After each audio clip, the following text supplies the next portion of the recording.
king licked the finger carefully, but the finger belonged to an old woman. The king begged the woman to come back with him, but the woman had a condition. Be welcomed into your bed in the darkness of the night, without any candles. Of course, my beautiful angel, of course.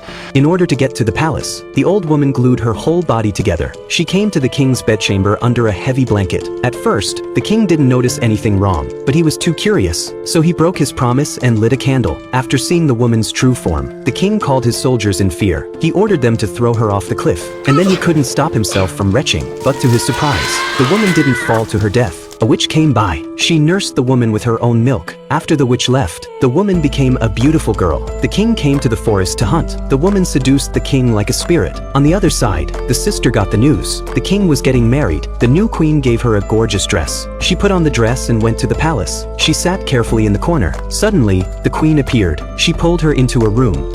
Queen Dora.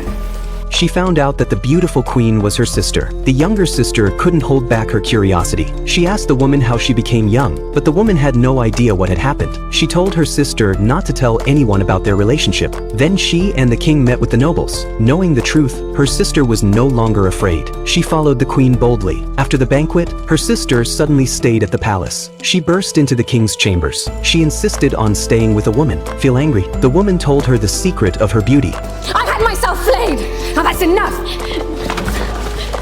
The king returned to his chambers. The woman had to hide her sister behind a screen. As she listened to the ambiguous sounds coming from next door, the sister suddenly walked out. The king was stunned. He asked his guards to drive her away. After leaving the palace, she sold all her decorations. He found a man to perform a skinning operation on her. Then she walked to the palace. She thought she could be with her sister forever, but in the eyes of the people, she was already a monster. Soon after, the witch's magic failed. The woman's skin began to age rapidly. She had to flee the palace, and for the king, it was all a dream.